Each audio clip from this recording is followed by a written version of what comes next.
Linda, you have such a love for art, and it shows through your paintings. Tell me what inspires you. Well, I'm a colorist. I'm sure you can tell by my paintings. And I have a lot in my paintings come out of my imagination. So it's anything that you're seeing during the day, imagining throughout the evening, maybe? Yes, that's a lot of times your best ideas come to you when you're asleep. Isn't that great? Well, I love to see, when you say colorist, these two pieces, I must admit, are my favorite because I love color too. Well, thank you. Yeah, these were fun to do. This one's a watercolor, and the one down here is an acrylic.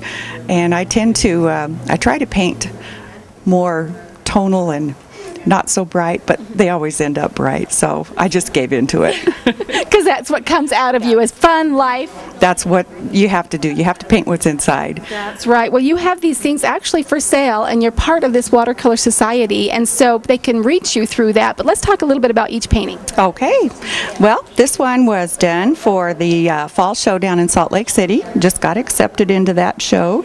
And the inspiration from it was we were supposed to find a poem that we liked, and I found a poem by Emily Dickinson, and it's called "A Bird Came Down the Sidewalk." And there it is. It is, but the thing that's interesting about this one, it's about a bird. It's not a very exciting poem, but I thought it was just so cute. It came down the sidewalk and he bit a worm and it fell in half, and then he jumps up on the wall to find to sidestep a cockroach, and this just came out of the imagination from that poem. And when I finished the painting, my son came in the room, and I said, "Hey, come and look at this." And he says, "Wow, Mom," he says, "that's the boardwalk where you used to take us as children." Isn't that fun to think about that memory? It is. The memory is good, but the thing that I think is most important about it is the fact that we draw on our memories and our experiences, and the motivation can often be different things, but we end up painting what we love, and that was a good memory. And I hadn't thought about it, and I started looking at it.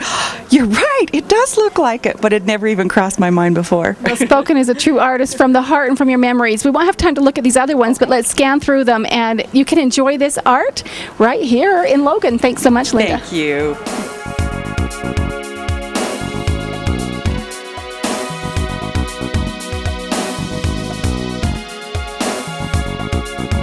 Christy, tell me a little bit about your art and your style.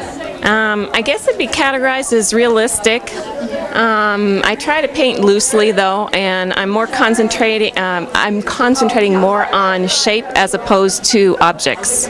Well, and I can see the realism in that. I mean, I could peg both places. Yes. As I lived in California and been to New York several times. This is La Jolla, and that one Central Park. So it's so well done, and yet it's very soft.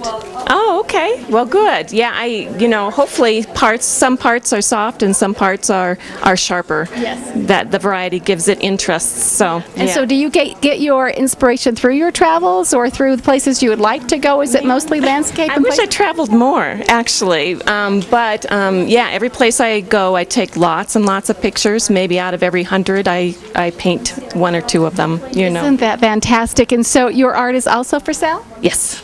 Very good. So they can contact through the blog spot here. We'll find out about in a minute. Exactly. Very good. Okay. Well, thanks so much for sharing your talent.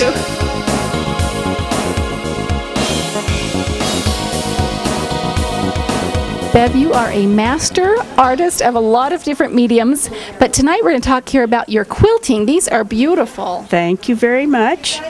They took me about 5 years. There's a series of 12, and I did them because I had lots problems in the family, lost a son and a few things. So this is just so I could keep above water.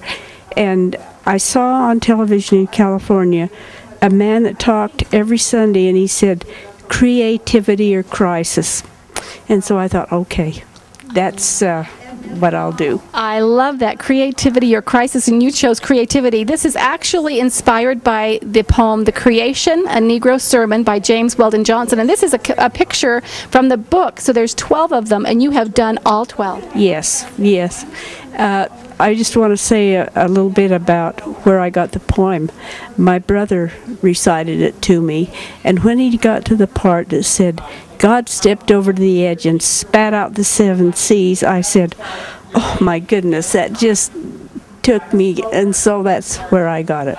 That's what creativity does, doesn't it? Well, thank you so much for the inspiration and for sharing it with us. So again, right here with the Watercolor Society, but quilting's your specialty tonight. Thanks so much, Bev. Tonight it is. Thanks so much.